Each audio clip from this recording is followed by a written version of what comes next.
Hey man, how are you? Good, good. Thank you very much for the patience and apologies for being late. Just got home from the office. You're all good. It's just 1 minute, man. Not a big deal. Yeah, still, like I do host my own show. I know how it is. Yeah. Where are you calling in from? From Amsterdam, the Netherlands, where the middle of the heat wave is in Europe at the moment. That's what I've seen, man. How hot is it right now for you? Well, let's put it that way. The Netherlands rains majority of the year, and now Okay. all of the sudden is 32 degrees to 35 degrees.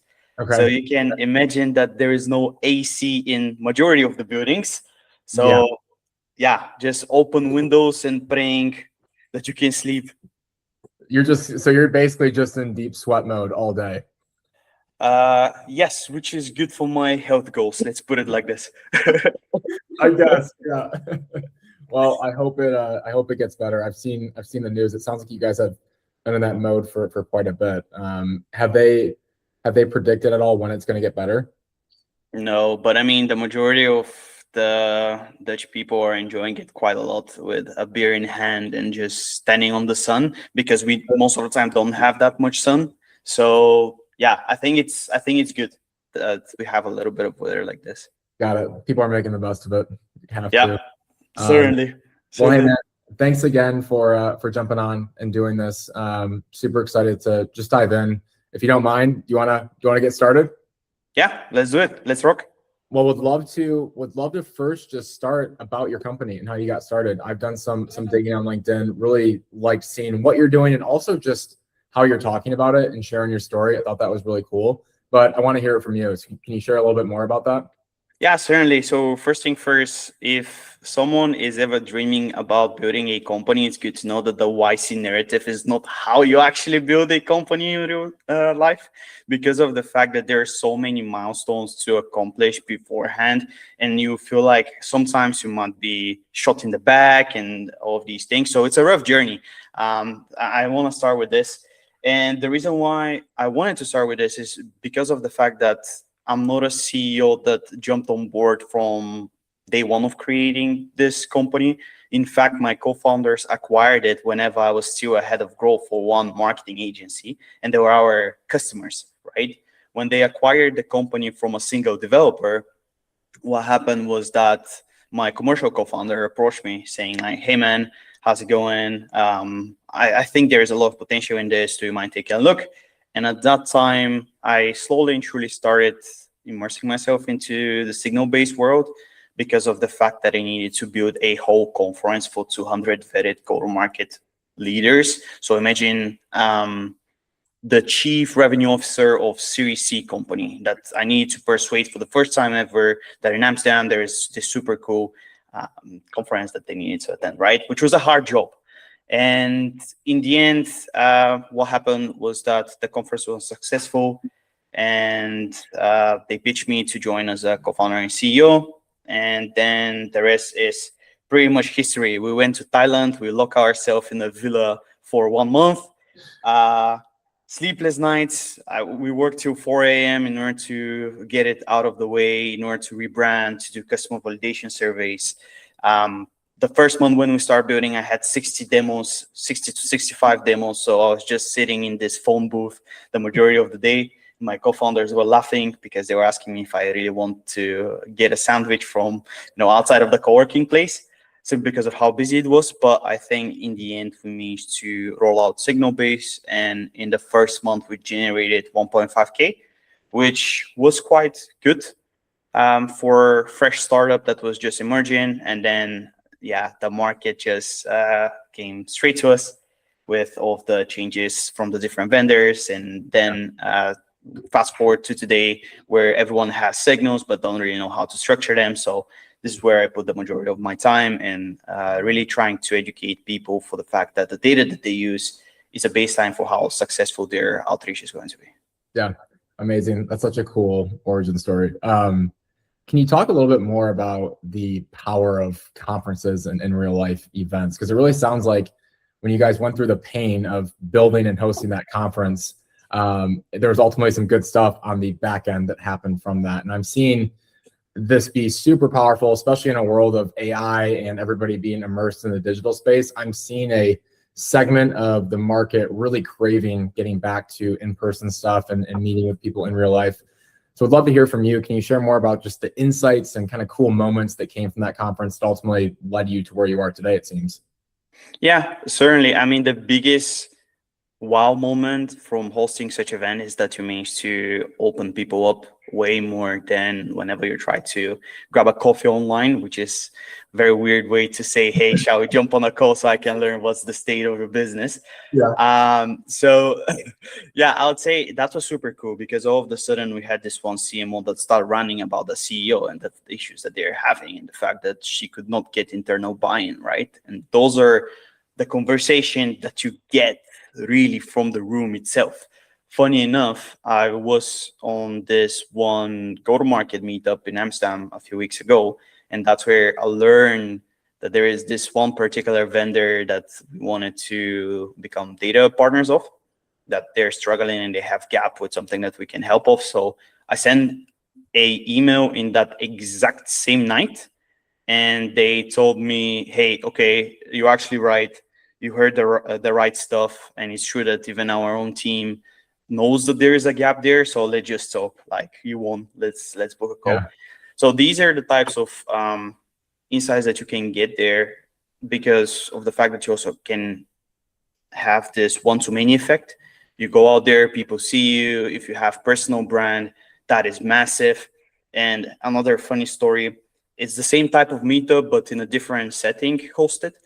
And it was, at that time, we were in the office of one of our local competitors, or you can call them competitors. I don't see them anymore like that. But and what happened was, while they were trying to do hardcore sales, I just entered the room, and you see smiles and people running, Georgie, is that you?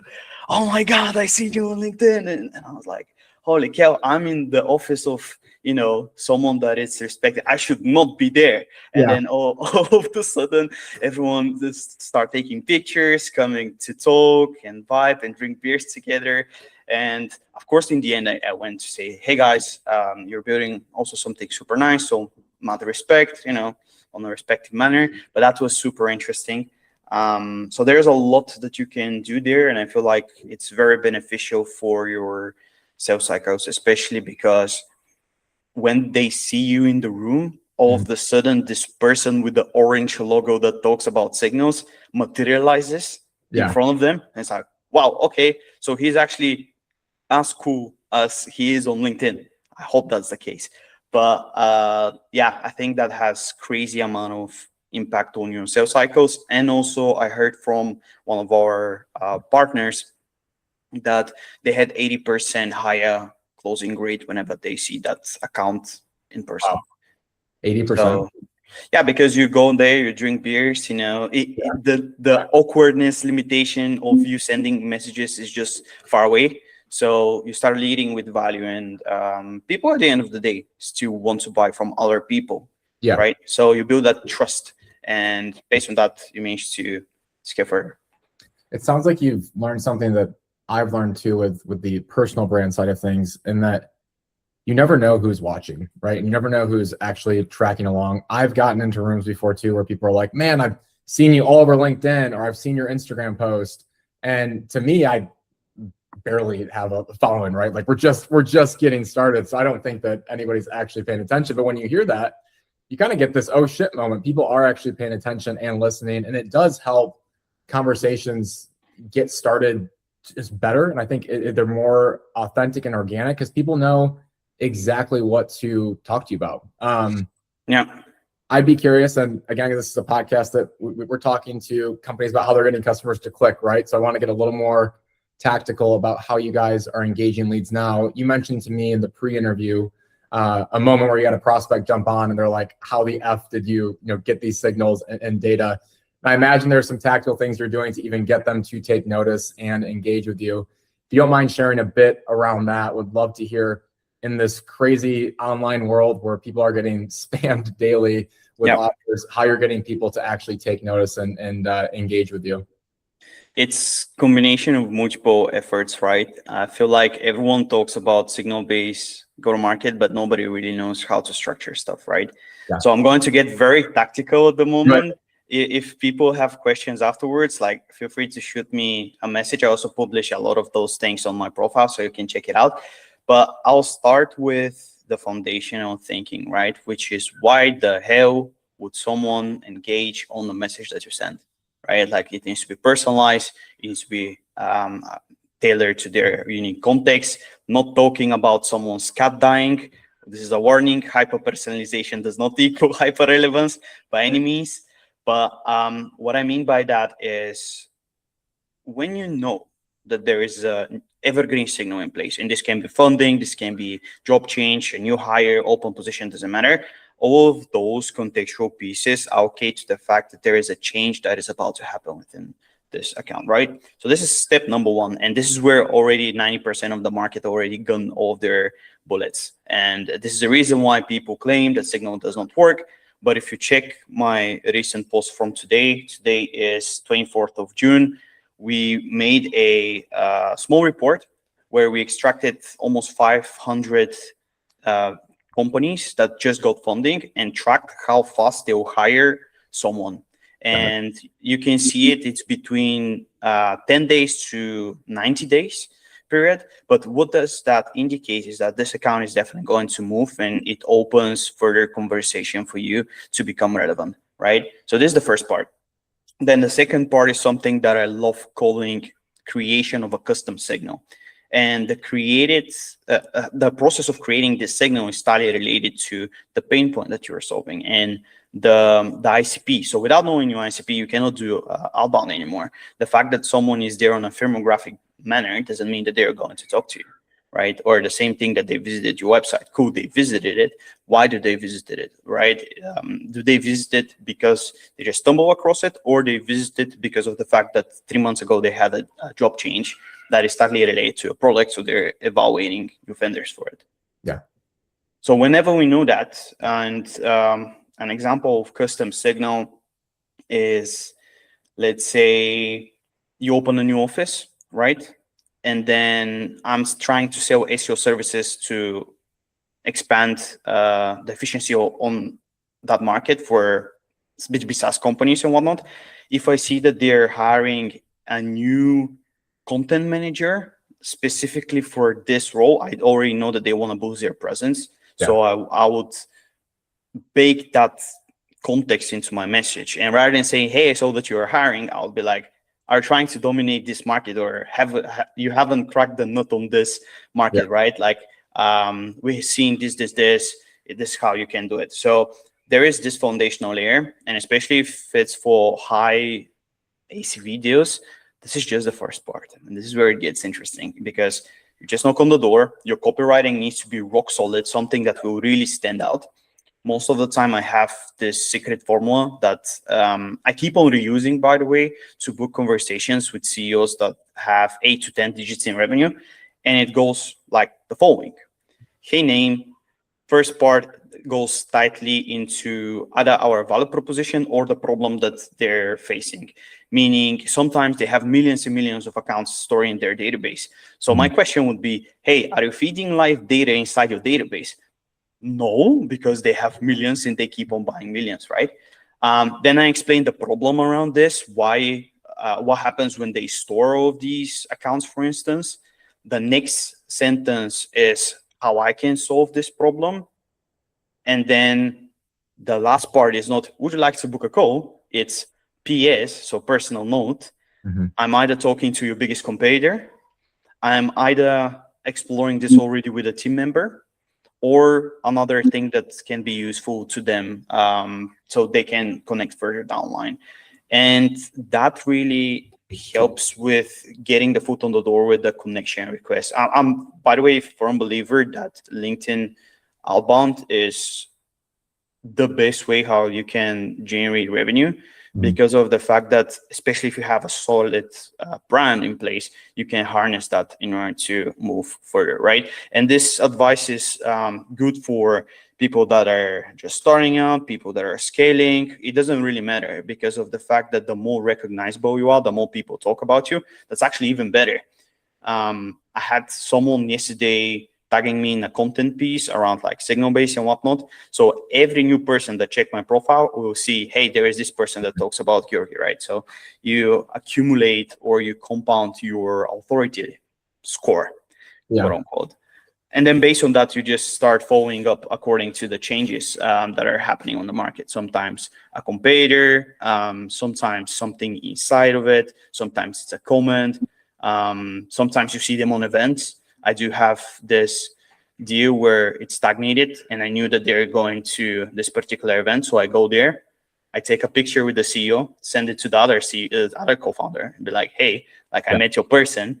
What are we doing with the deal, right? So signals are contextual pieces to help you knock on the door. You don't need to name them directly. You need to use them as your shield and as your sword in order to win the deal. Yeah, no, that was super tactical and awesome, and loved hearing that. It's so funny seeing people talk about how Outbound is dead, especially on LinkedIn, because so many people talk about how LinkedIn DMs are dead. And what I heard you say in the beginning is, well, one, the copyright is so important. You got to make sure that the way that you're messaging is actually resonating with folks. And two, I love the structure you had where it's like asking them a very simple question that they're probably going to answer no to, and that's going to pique their curiosity, right?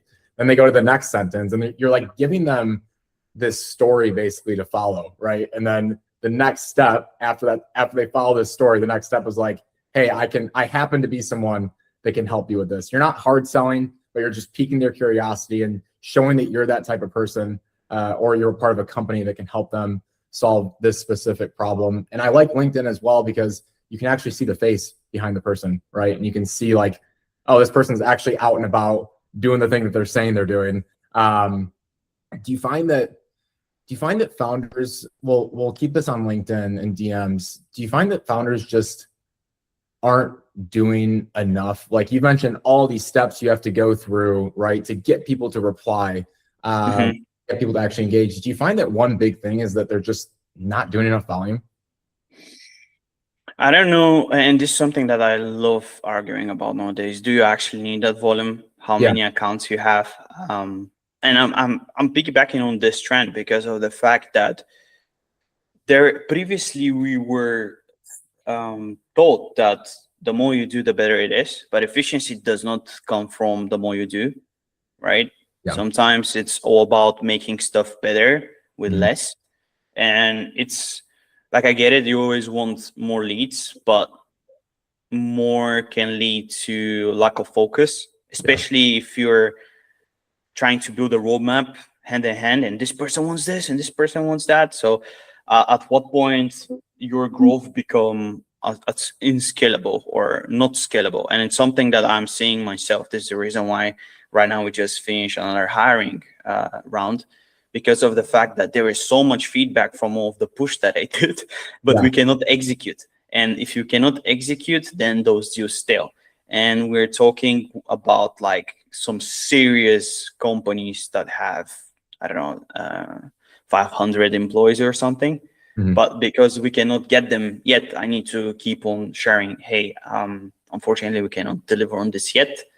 So you need to wait a bit if that's okay. And then the deal continues. But growth at low cost is not a good thing. Although I feel like in Europe and in the States, the mentality is different.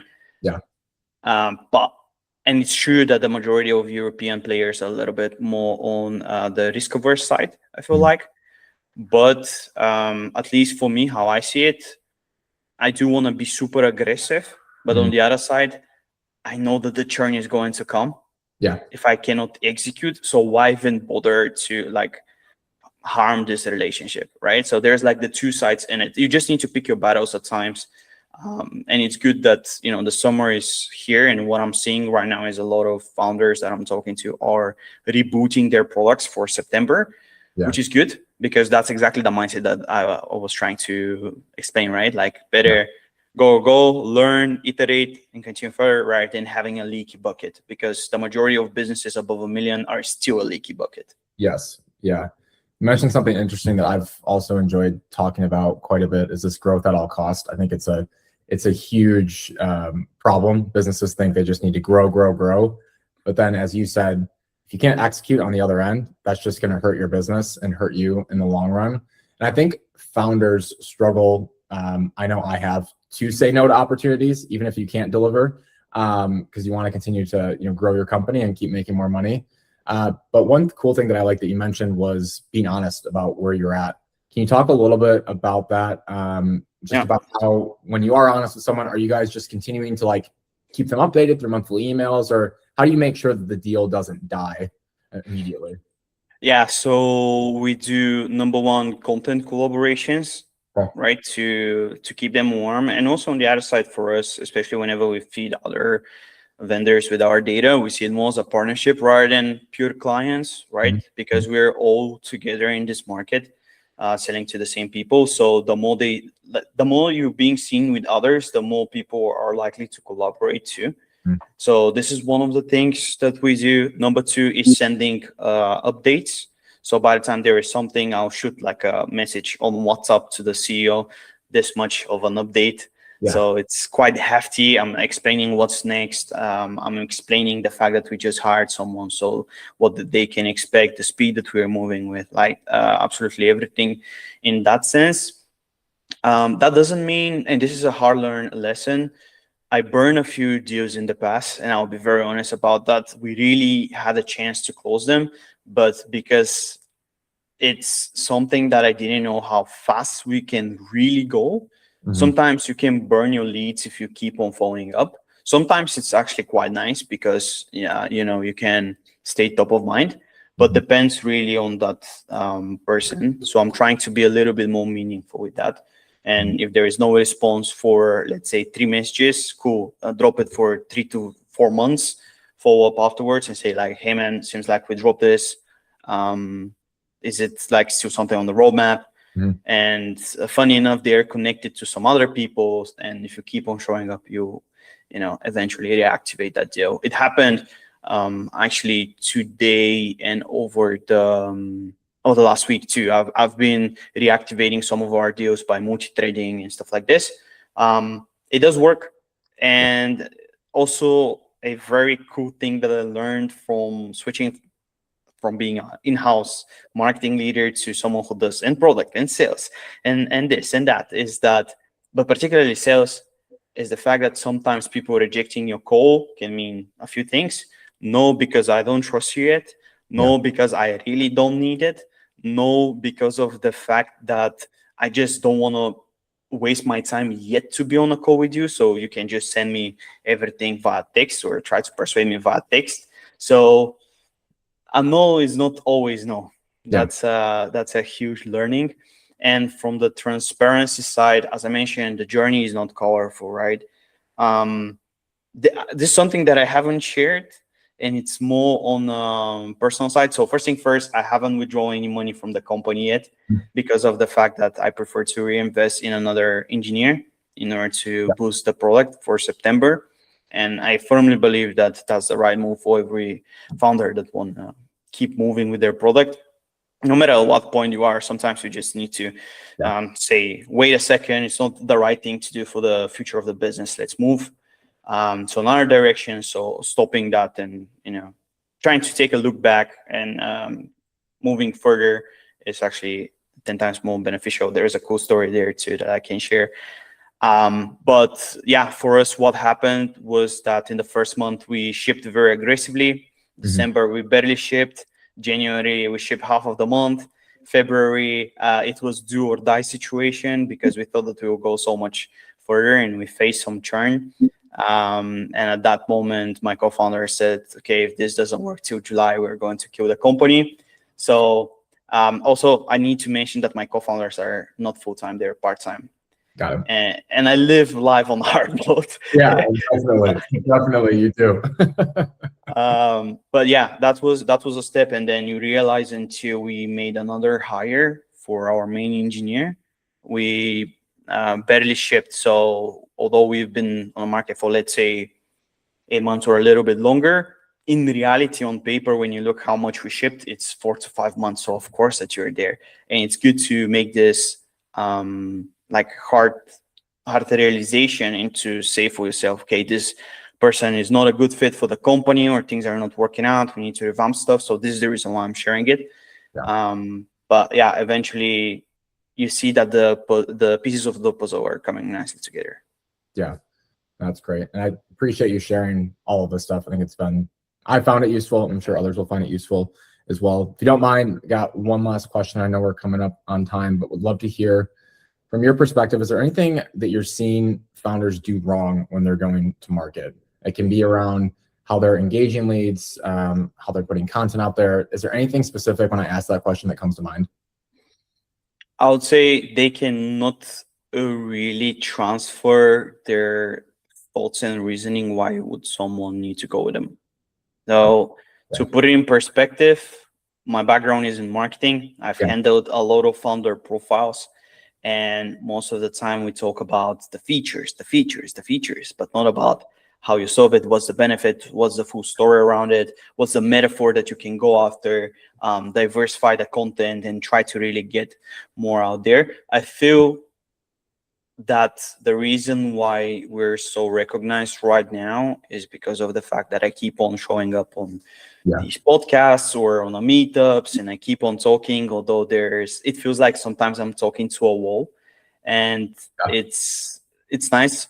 The thing that you mentioned in the beginning around, hey, I don't have that much reach, but people are watching. Funny enough, that does happen quite a lot. And you see that the people that you're even trying to sell sometimes can engage under the comments of your own posts. So that's an indication that you're being seen. It's not a direct ROI by any means, but it's something that helps you along the way if you're being super consistent with it and try to showcase your product in a unique way that none of your competitors have showed up, or even if they did in a specific format but dropped it, you can pick it up because you know it's working, and in that case just keep on scaling it and introduce it on a weekly series basis. I think that's one. I think that's I need to think if there is more stuff, but I think leading also with relevance. That's more about it. Approaching conversations with relevance rather than just based off firmographics, because you do need to pick up the conversation by one way or another, and spamming is not the way. No, no. I think this goes what I've been thinking about lately is truly taking a step back and thinking, why should someone reply back to you, right? Like, why should they engage with your stuff? I think it's so easy to get robotic about posting content, doing outreach, and all the other activities that you think you should be doing. But when you take a step back, and I've had these humbling moments where I'll look at some outbound I've been doing, or I'll look at some marketing content I'm putting out, and I'm like, I wouldn't even click on this. Like, why? You know what I mean? Like, wait a second, change here. So I love what you said. I think that's important. No, for sure. And that's a great thing, actually, that you just brought up. Right before clicking that send on the campaign via the sequencer, just ask yourself, reading this, would I actually engage? Right? I think that's the best way to go around it. Staying critical is important, but it's even more important that you ship it and you iterate. Over the past 2 weeks, I tested 5 hypotheses and really tried to validate them. Just keep on talking to the market too. That's by far the most important thing. And also, lastly, try to have cross-functional collaboration between your sales and marketing and product teams, because I've seen what happens whenever marketing is siloed. I've seen where, as a growth lead or head of growth, whatever, what happens when everything merges together. And I see it yet again whenever I'm the founder and I, articulate between all of these efforts. That's the best way for you to go, because sales feed the copy on your website, right? And the product marketing generates the conversations and what to bring to win particular deals. Also, sales help you what type of content to write, and then product pushes further with absolutely everything too. Amazing. Well, dude, thanks so much for coming on. Is LinkedIn the best spot to send people to continue following along your journey and learning more about the company? Absolutely. And if someone has any questions about SignalBase go-to-market, I'm happy to help on that one too, because I know it's definitely to crack. Yeah, amazing, man. Well, we'll have this episode out shortly. And yeah, just thank you so much for coming on. Yeah, no worries. I don't know if you want to continue talking, but yeah. I mean, we'll pause the recording, then we can check.